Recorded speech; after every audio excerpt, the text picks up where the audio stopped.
Kumusta kayong lahat? Hiyori nga pala ng Wano Kuni Anime.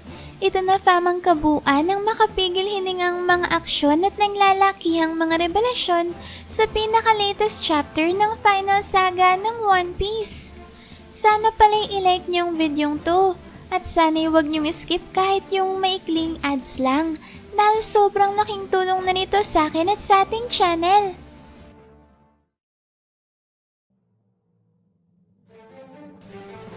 Sa simula nga ng chapter may kagat na pinagpatuloy ang mas umiinit pang digmaan sa pagitan ng kaharian ng Esperia laban sa pwersa ng world government.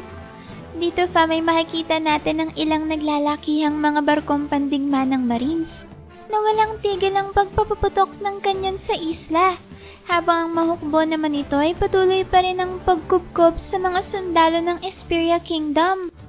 Sa kabila naman ng napakalaking lamang ng persang militar ng world government, kumpara sa sandatahang lakas ng Esperia, ay hindi pa rin sila tuluyang nawawalan ng pag-asa at patuloy pa rin nga ang kanilang pagsisikap na mapigilan ang pagsakop ng world government sa kanila. Dito may makikita natin ang mga sundalo ng Esperia na buong tapang na sinasalubong ang mga lumulusob na dangdang hukbo ng Marines.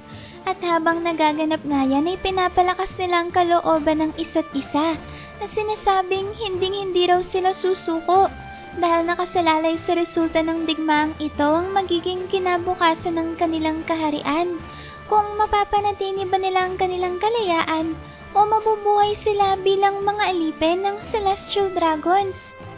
Pagkatapos naman yan may biglang lumipat ang eksena sa loob ng kastilyo ng Esperia, kung saan makikita natin na hindi pa rin nga lubusang maunawaan ni Brook kung ano ba talagang nakakabiglang pangyayari na ito na kanyang nasaksihan. Mukha namang napansin na rin pala ng misteryosong individual at pati na rin ni Saint Mars ang hindi inaasahang pagpasok ni Brook sa throne room ng kastilyo. Nanatili namang seryoso ang ekspresyon sa mukha ni Princess Shuri pagkatapos niyang may tanong kay Brook sa nakaraang chapter kung hindi raw ba ito natutuwa at matatapos ng digmaang naganganap ngayon sa kanilang kaharian. Pagkatapos yan may tila ba sandaling bumalik sa realidad ang isipan ni Brook at kagad siyang tumawag at naghanap ng manggagamot upang mabigyan ng paunang lunas ang matinding pinsalang tinanggap ni King Leuven. Dito may pasigaw na nagtanong si Brook kung nasa na raw ba ang mga manggagamot sa kastilyo dahil nasa kritikal na sitwasyon na nga raw ngayon ang kanilang hari.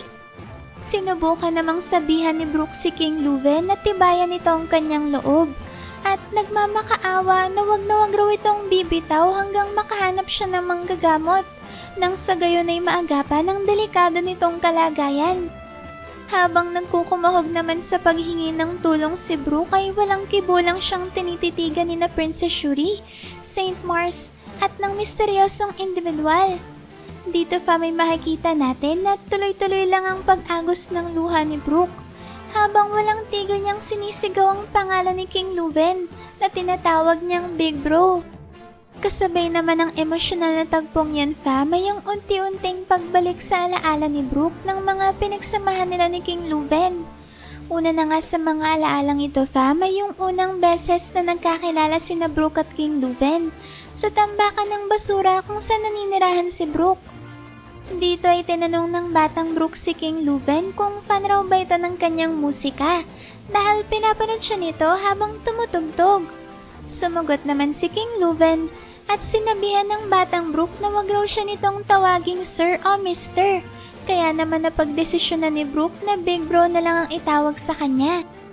Pagkatapos namang maalala ni Brook ang unang pagkikita nila ni King Leuven, ay mas lalo pang lumakas ang kanyang pagtawag ng Big Bro sa hari na para bang pinipilit niya itong gisingin. Dito'y sinusubukan pa rin ni Brook na hintayin ang pagdating ng tulong habang tinatanong kung saan na raw ba nagpunta ang lahat ng mga manggagamot ng kastilyo. Kapansin-pansin naman na samantalang walang tigil ang pagtawag ni Brook ng Big Bro kay King Leuven, ay bigla na lang nating makikita si Im-sama na kasalukuyan palang pinagmamasdan ng palihim si Brook sa loob ng throne room ng Esperia. Dito fa may tila ba naapektuhan sa kung anumang hindi may paliwanag na paraan si Imsama nang ginagawang pagtawag ni Brook ng Big Bro sa walang buhay na katawan ni King Leuven. Kaya naman dahil dyan, ay maingay ngayon sa One Piece community ang usap-usapan na maaari daw nakapareho ng malapit na ugnayan ni Brook kay King Leuven ang relasyon ni Imsama kay Joy Boy.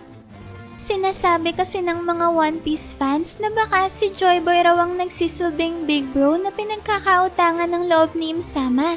Subalit dahil nga sa malaking pagkakaiba ng kanilang prinsipyo at paniniwala, ay kinailangan ni Imsama na talikuran o traidorin si Joy Boy. Kayo ba fam, ano sa tingin nyo? Maaari nga kaya na parang magkapatid talaga ang totoong relasyon ni Imsama at Joy Boy?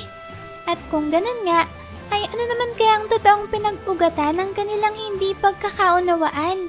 At bakit kaya tila ganun na lang kalaki ang galit ni Imsama kay Joy Boy na sa sobrang tindi nga ay nagresulta pa sa isang malawakang digmaan na kinasasangkutan ng buong mundo na hanggang sa panahong kasalukuyan ay hindi pa rin nga natatapos. Sa pagpapatuloy naman ng chapter fam, ay bigla-bigla na lang lumagabag at nagsara ang pintuan ng throne room ng kastilyo ng Esperia. At dito ay nasabi ni Imsama sa kanyang isipan na ang hindi raw inaasahan na pagdating ni Brook sa pagkakataong ito ay isang malaking problema para sa kanila. Base naman fam sa mga itim na alab ng apoy na nakakalat sa paligid ng sahig ng throne room, ay masasabi nating gumamit ng isang Abyss Magic Circle si Imsama upang makapag-teleport ng direkta sa loob ng kastilyo ng Esperia. Pagkatapos yan ay muli namang kinuusap ni Princess Shuri si Brook at sinabing hindi raw ba niya alam na wala nang buhay ang lalaking nakahandusay sa lupa na kanyang kinakausap?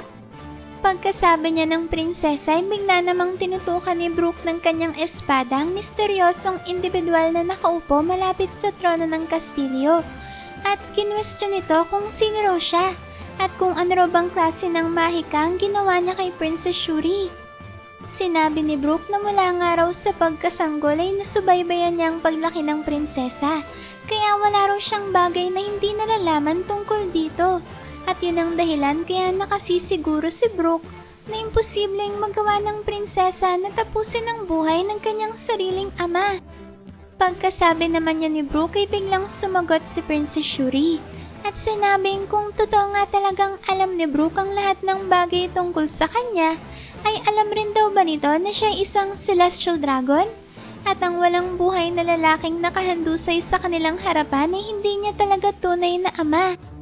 Pagkatapos naman itong marinig ni Brook ay bigla siyang natigilan at tila ba naguluhan kung ano ba ang mga kakatuwang bagay na pinagsasasabi ngayon ng prinsesa. Dito pa may makikita natin na labis palang kinagalit ni Brook ang mga sinabi ni Princess Shuri, kaya pasigaw niya itong tinanong kung ano raw ba ang kanyang ibig sabihin sa kanyang sinabi. Gayong alam naman raw nilang lahat na anak talaga siya ni King Leuven. Pagkasabi niya ni Brook ay tinanong naman siya pabalik ng prinsesa kung meron daw ba siyang ebidensya para mapatunayan na totoo nga talagang anak siya ng hari ng Esperia. Sumagot naman si Brook at sinabing hindi na raw mahalaga ang ebidensya, lalo na nga at si Princess Shuri na mismong makakapagsabi na ayon nga sa kanyang nararamdaman ay totoong ugnayang namamagitan sa kanila ni King Leuven bilang magulang at anak. Muli namang sumagot ng pagalit si Princess Shuri at maring tinutulan ng naging pahayag na yan ni Brook. Sinabi ng prinsesa na mahalaga raw para sa kanyang ebidensya dahil kung matagal na raw niyang nalaman ang katotohanan, di sana matagal niya nang naranasan ng masarap na buhay ng pagiging isang celestial dragon sa Holy Land Marijua. Isa pa hindi raw ba alam ni Brook kung gaano katindi ang kanyang galit ngayon pagkatapos niyang malaman na nabasura lang pala ang huling 16 na taon na nagdaan sa kanyang buhay na sinayang niya lang sa Esperia. Dagdag pa ng prinsesa ay hindi pa nga raw dito nagtatapos ang kasinungalingan ng lalaking nakalugmok sa sahig. Dahil hindi rin daw totoo ang 1,000 alipin na hinihingi ng world government mula sa Esperia. At ang totoo nga ay siya lang mismong hinihingi ng world government bilang kapalit ng holy tribute na hindi mababayaran ng Esperia sa taong yun. Pagkasabi niya ng prinsesa ay kagad naman siyang pinagsabihan ni Brooke na tigilan na raw niya ang hindi pagpapakita ng galang sa kanyang ama at ang pagtawag niya lang dito bilang ang lalaking yan. Muli namang pagalit na sumagot si Princess Shuri at sinabing wala naman raw talagang kwenta ang lalaking yan, lalo na't pinagkanulo niyang mismong kaharian na kanyang pinamumunuan at walang pakundangang sinakripisyo ang buhay ng mga sundalo at mga mamamayan, mapagbigyan lang ang kanyang personal na layunin. Sinabi ng prinsesa na ito nga raw ang dahilan kung bakit sinigurado niyang pagbabayaran ngayon ng lalaking yan ang ginawa niyang pagbasura sa buhay ng kanyang nasasakupan. At ngayon nga raw napatay ng hari, ay magtatapos na sa wakas ang matinding digmaan na ito na siguradong wawasak sa Esperia. Isang walang kabulahang digmaan na nagsimula lang naman dahil sa pagiging makasirili ng walang kwenta nilang hari. Pagkasabi niya ni Princess Shuri ay muli namang sumagot si Brooke at ipinunto ng pagkatalo raw ng kanilang kaharian ay magreresulta upang maging isang lawless land ang buong Esperia Kingdom. Sumagot naman ulit ang prinsesa at sinabing hindi na raw niya problema ang bagay na yun. Pagkatapos niyan may bigla na lang nagsilita ang misteryosong individual na nakaupo malapit sa trono at sinabing naalala na raw niya ngayon si Brooke. Sinabi nito na ayon nga raw sa kanyang pagkakatanda ay merong isang batang afro na kasakasama si Lady Candle nung panahong napadpad ang kanyang barko sa Esperia. Maaari daw na hindi siya nakilala ni Brooke dahil walang sino man ang pinayagang makalapit sa kanya sa panahong yon maliban na lang kina King Leuven at Lady Candle. Sa eksenang ito na rin nga opisyal na pinakilala sa chapter ang totoong katauhan ng misteryosong individual at ito ay si Saint Manmayer Grove, isang celestial dragon na kabilang sa grupo ng Holy Knights. Kasabay rin naman ang pagpapakilala kay Saint Grove ay ang pagpapakita sa kanyang magkaibang kulay na mga mata. At pagkakita nga ni Brooke sa mga mata na yan ni Saint Grove, ay bigla na lang siyang natumba mula sa kanyang pagkakatayo dahil hindi siya makapaniwala na katulad ng mga mata ni Princess Shuri ang mga mata na yan ng Holy Knight. Dito may tila ba bigla na lang pinagpawisan at napaluha si Brooke dahil hindi siya makapaniwala na totoo pala talaga ang lahat ng mga sinabi ni Princess Shuri kanina tungkol sa kanyang pagiging isang celestial dragon, pati na rin ang pagsisinungaling na ginawa ni King Leuven sa buong kaharian ng Esperia. Muli namang nagsalita si Saint Grove na sinabing wala naman raw sana siyang plano na dumayo pa sa napakalayong isla katulad ng Esperia para lang bawiin ng isang bata. Subalit naiiba nga raw ang sitwasyong ito dahil tinataglay rin daw ni Princess Shuri ang magkaibang kulay ng mata. Sinabi ni Saint Grove na isang araw itong napakapambihirang katangian. Isang totoong katangi-tanging katangian na nais mapa sa kamay ng The Great One. Dagdag pa nito ay sa sobrang pambihirang araw ng katangian ng mga matang to, ay hindi niya nagawang magising ang totoo nitong kapangyarihan. Subalit meron daw posibilidad na baka si Princess Shuri na ang siyang maka-awaken ng natutulog na kapangyarihan nito. Pagkasabi niya ni Saint Grove ay dali-dali naman siyang sinaway ni Imsama na sinabing masyado na raw maraming mahalagang bagay na nasabi ang Holy Knight. Mabilis naman ang naging paghingi ng tawad ni Saint Grove at pagkatapos niya na itinawag naman niya ang atensyon ni Princess Shuri na para bang sinasabi na alam na nito ang dapat nitong gawin. Pagkatapos sa mga sanyasa ni Saint Grove, ang kanyang anak ay muling umagos ang luha mula sa mga mata ni Brooke. Dito may para bang hindi pa rin matanggap ni Brooke na totoo talaga ang lahat ng kanyang mga narinig at nasaksihan. Kaya naman dahil dyan ay sinubukang kausapin ni Brooke si Princess Shuri. At dito ay sinabi niya na hindi raw ba isang masamang panaginip lang ang lahat ng mga nangyayari ngayon?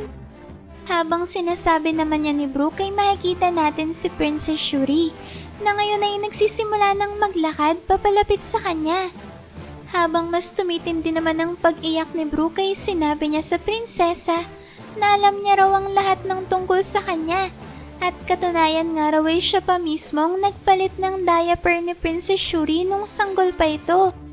Sa kabila naman fam ng madamdaming paggunita ni Brook sa pinagsamahan nila ni Princess Shuri, ay nanatiling blanko ang ekspresyon sa mukha ng prinsesa. Dito fam ay makikita natin nakaharap na mismo ni Brook si Princess Shuri, kaya naman minabuti niyang tumayo na muli upang ihanda ang kanyang espada. Base kasi fam sa kinikilos ngayon ng prinsesa, ay makukumpirma natin na ang sinenyas pala ni Saint Grow sa kanyang anak kanina ay ang pagdispatcha nito kay Brook. Habang naghahanda naman si Brook na salagin ang pag-atake ni Princess Shuri, ay sinabihan siya nito na sobrang nakakaawa raw ang itsura ni Brook ngayon dahil basta-basta na lang raw itong umiiyak sa gitna ng isang laban. Sinabi ng prinsesa na mas nababagay sa kanya na magkaroon ng mas malakas na protector, hindi tulad ni Brook na madali lang nadadala ng kanyang emosyon. Dagdag pa ni Princess Shuri ay hindi na raw niya kailangan si Brook, lalo na ngayon at pupunta na siya sa Holy Land Marizia upang doon na mamuhay bilang isang ganap na Celestial Dragon.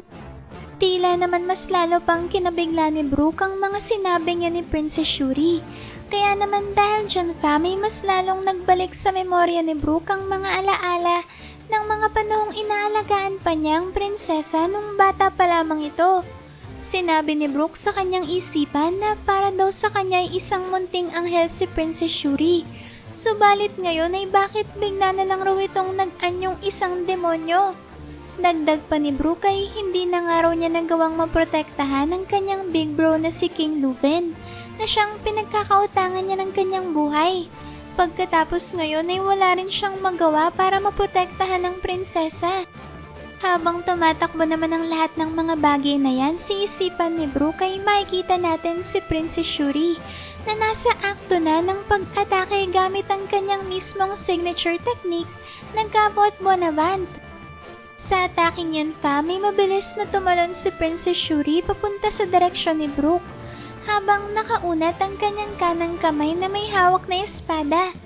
Sa halip naman na salagin ni Brook ang paparating na atake ay mas pinili niyang bitawan na lang ang kanyang espada na para bang wala siyang sapat na lakas ng loob para harapin sa isang laban ng kanyang estudyante na siya mismong nagpalaki at nagturo kung paano makipaglaban.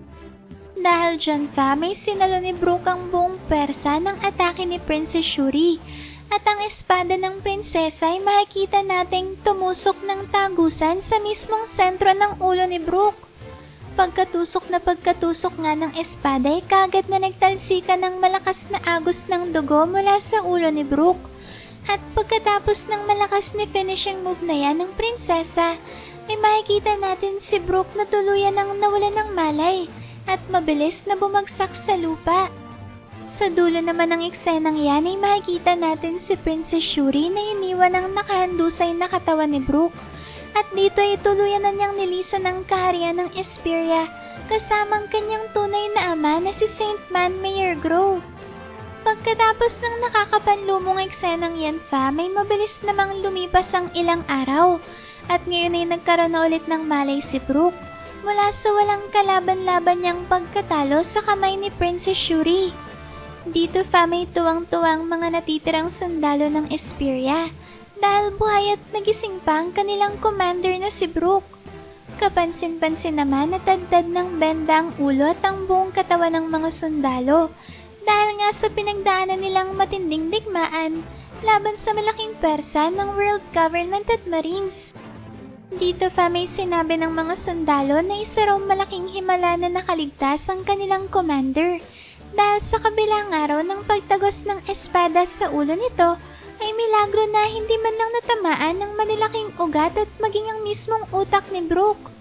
Tila naman hindi pinansin ni Brook ang malahimalang pangyayari ng kanyang pagkakaligtas at kagad niyang tinanong sa kanyang mga tauhan kung kumusta na raw bang kalagayan ni King Leuven.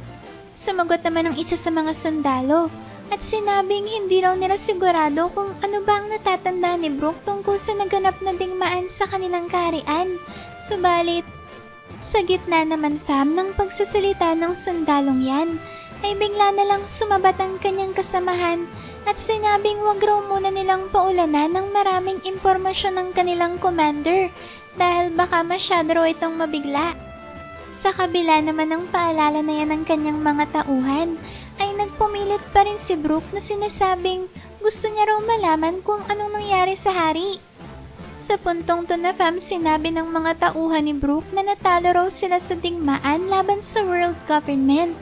At ang pagkamatay nga raw ni King Leuven nang siyang nagdikta ng masaklap na resultang yon.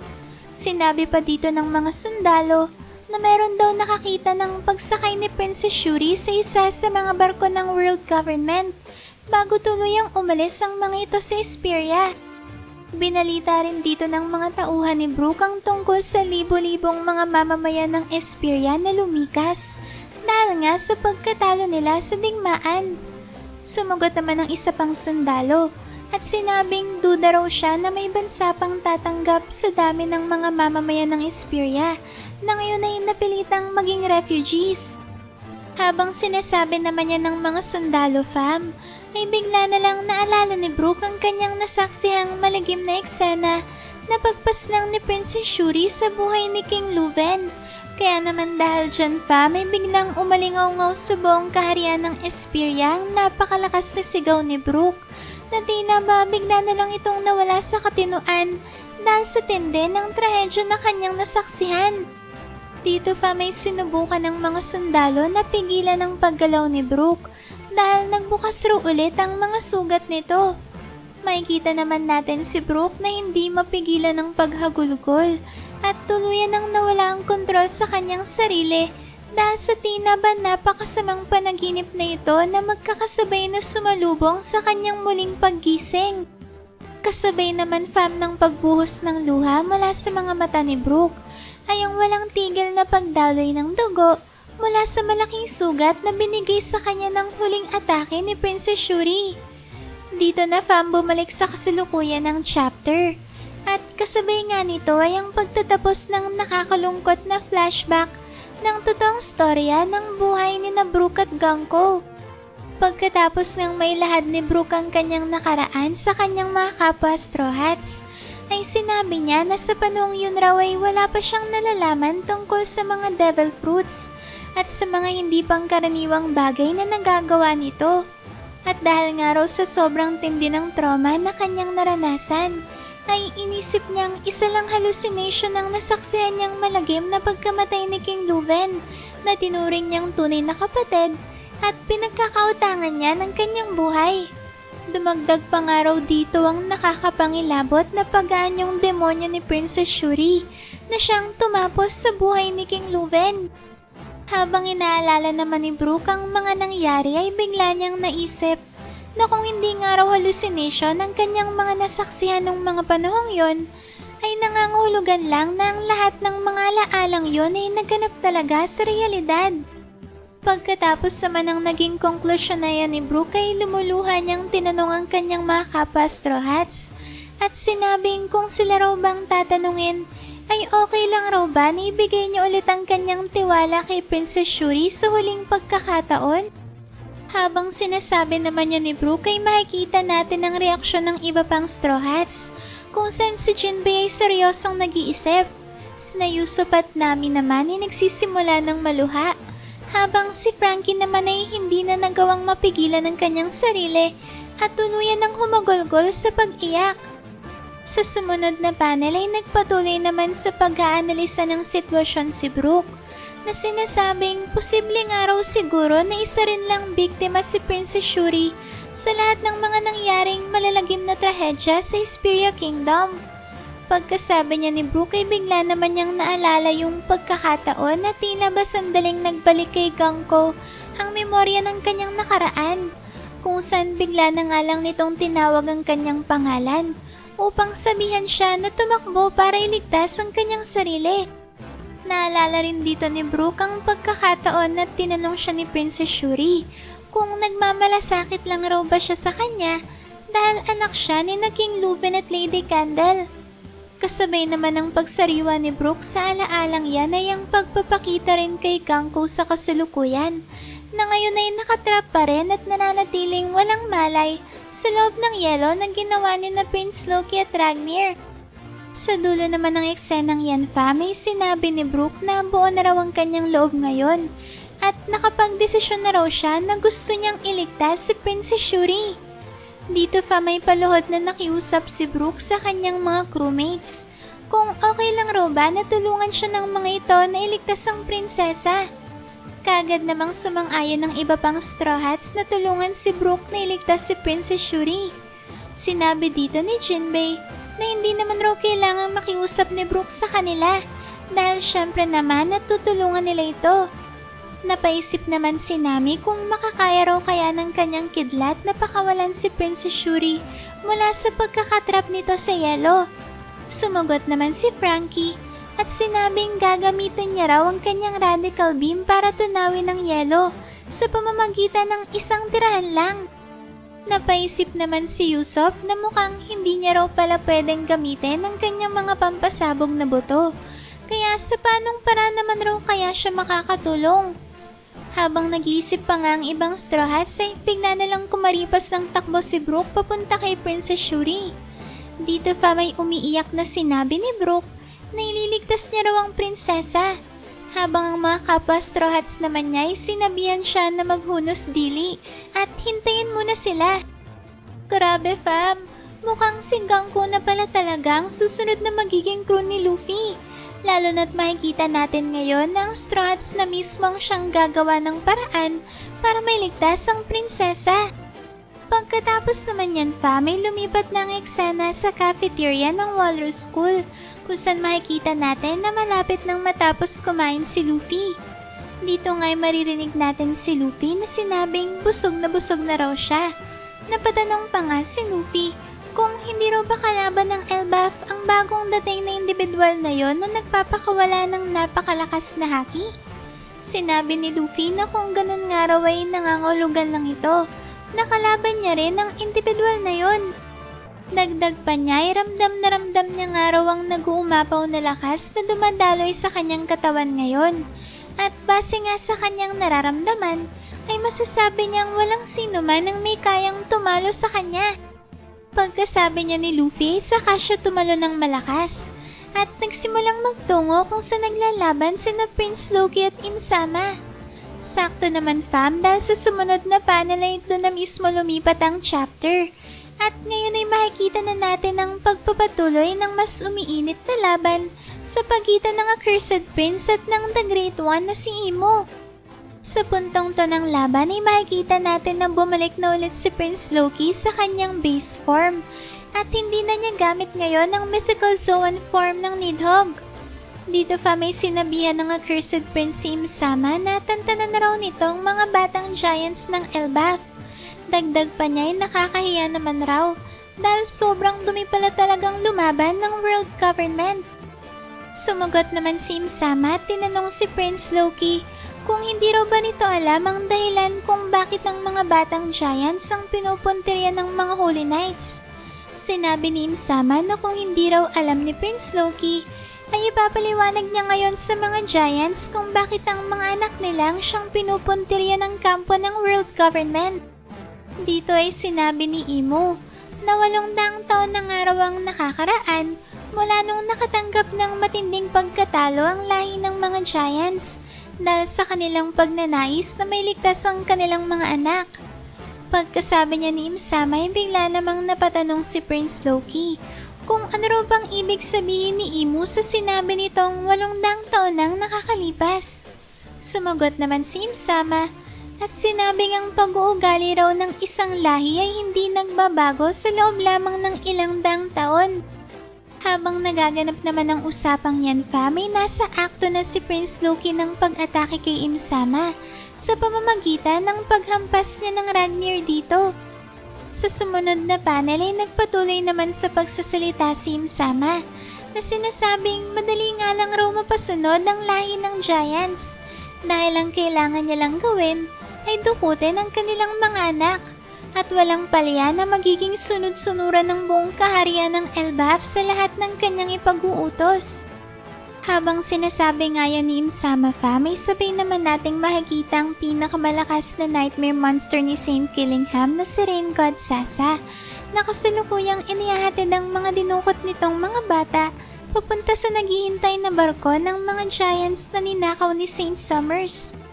Pagkatapos niyan ay muli namang nagsalita si Im-sama na sinabing maaari daw na walang malay ang mga giants sa kung ano ba ang nangyayari sa kanila ngayon. Subalit gayon pa man nga, ay inuulit lang naman raw ng kasaysayan ng lahat ng mga bagay na nangyari na dati sa nakaraang panahon. Yan raw ang dahilan kung bakit huli na ang lahat para sa Elbaf. Dahil ang buong lahi ng mga giants ay alipin ang lahat ngayon ni Im-sama. Tila naman labis na kinainis ni Prince Loki ang mga naging pahayag ni Im-sama. Kaya tinanong niya ito kung ano raw ba ang ibig niyang sabihin sa kanyang sinabi na huli na ang lahat para sa Elbaf. Pagkasabi niya ng Accursed Prince ay bigla naman nating maririnig ang sigaw ni Luffy. At mula nga sa eksenang yan ay makikita natin si Luffy na nasa likuran na ng Accursed Prince. Dito fa may tinawag ni Luffy ang atensyon ni Im-sama. Tila napatingin naman si Im-sama at kasalukuyang hinahanap ang pinagmula ng sigaw na yon. At wala ngang kung ano-ano fa, may bigla na lang lumitaw sa harapan ng mukha ni Im-sama ang dampuhalang kamuo ni Luffy na binulutan niya ng matinding persa ng parehong armament at advanced conqueror's haki.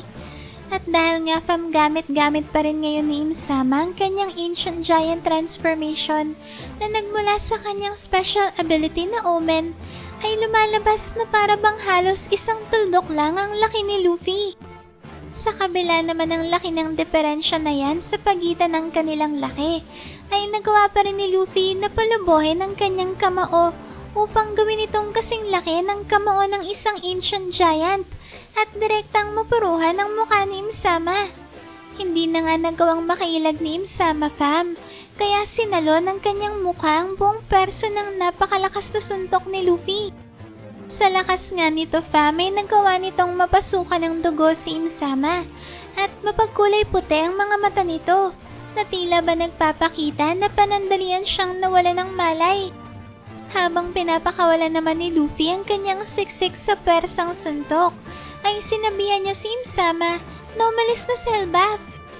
Ayan fam, sa wakas ay magsisimula na ang pinakihintay nating lahat na makasaysayang salpukan sa pagitan ng pinagsamang persa ni na Luffy at Prince Loki laban sa pinakamalakas sa lahat na si Im-sama. At bilang munting patikim para sa mga mangyayari sa paparating na chapter, ay sinipin natin ang mga pasabog na inahanda ni Oda sa One Piece 1187. Dito pa may kagat na pinagpatuloy ang naputol na aksyon sa chapter 1186. Pagkatapos kasi natamaan si Im-sama ng napakalakas na suntok ni Luffy, ay mabilis rin naman itong nakapagsagawa ng isang counter-attack.